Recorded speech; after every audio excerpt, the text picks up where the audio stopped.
La rue du notaire Charest ou la rue Pierrefonds. Oui. Mais le notaire Charest, vous l'avez connu, vous? Non, pas le notaire. J'ai connu Ah, vous n'avez pas connu? Madame Charest. Mais le notaire était décédé? Oui. Il est décédé jeune? Je sais pas. Puis elle, la madame, le notaire, elle a demeuré là longtemps? Quand elle a vendu à monsieur Lemonnier, là, je me souviens plus les dates. OK. Mais elle était là jusqu'à temps de monsieur. Fait qu'elle a vendu à M. Lemonnier que lui avait une pâtisserie, je pense. Oui, il était à Montréal. Après, il a ouvert en arrière. Puis il fabriquait des petits gâteaux, des gros gâteaux? Des petits gâteaux puis des bonbons. Ah, il faisait des bonbons? Ben oui, il avait des bonbons. Ça veut dire que vous deviez vous arranger pour être ami avec ses filles? Pour avoir les bonbons? J'ai eu des amis. Je n'en avais pas ici dans la rue. C'était tous des gens âgés qu'il y avait dans la rue Pierrefonds. Okay. Il n'y avait pas d'enfants bébés. Monsieur Legault, Gédéon Legault. Après, il y avait... je ne sais plus c'est qui. Ben, c'était tous des richiers, puis... Ben, tandis que j'y pense, ça me revient. Le notaire Charest, il y avait des gens qui travaillaient pour lui. Oui, il y avait monsieur Martin, qui avait la petite maison à côté. Puis après ça, il y avait monsieur Richer, qui était son cocher, qu'il appelait. Mais M. Martin, il faisait quoi pour M. le notaire? Il faisait du terrain. Il était jardinier.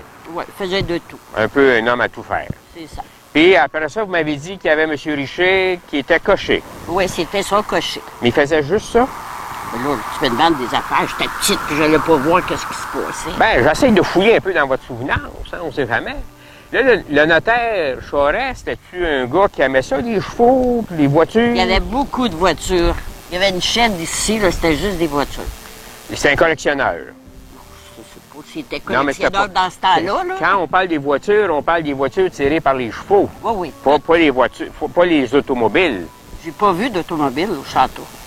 Je me souviens pas qu'il y ait eu des automobiles. Mais lui, il y en a eu.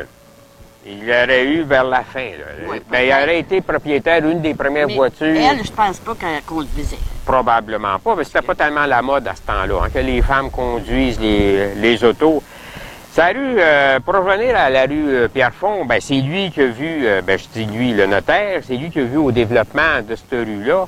On nous disait qu'il y avait des chalets sur cette rue-là. Moi, je me souviens pas des chalets. Puis je n'ai pas entendu parler par les matantes, ni le grand-père ne m'a jamais parlé de ça. Peut-être. C'était des maisons. Bien, c'était toujours les employés du notaire Charest. Puis même, là, eux autres, ils disaient qu'il y avait une petite bande qui appartenait au château, puis personne n'avait le droit de se bâtir parce qu'ils voulaient avoir la vue sur l'eau. Mais ça, Mme Charest, elle l'avait dit à M. Lemonnier. Ah, il y avait un droit de regard. Oui. Oh, oui, ça, c'était écrit dans un document, oui. là. Il s'était octroyé un droit de regard sur la rivière. Sur la rivière. Il fallait pas que la vue soit bloquée ou obstruée, comme on dit. Ah, il y avait bien des lois, lui, qui avait fait.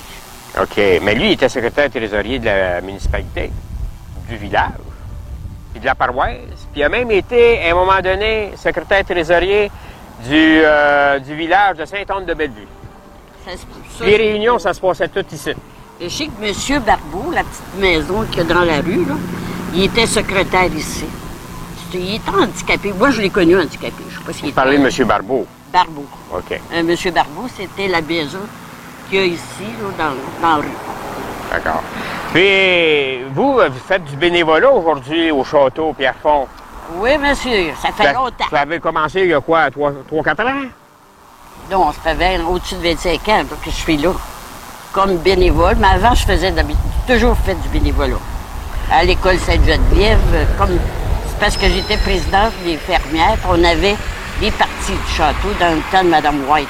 Là, ce que vous m'expliquez, à un moment donné, le cercle des fermières, ils ont leur installation ici, dans le château. Oui, on avait les métiers là, dans le temps de Mme White.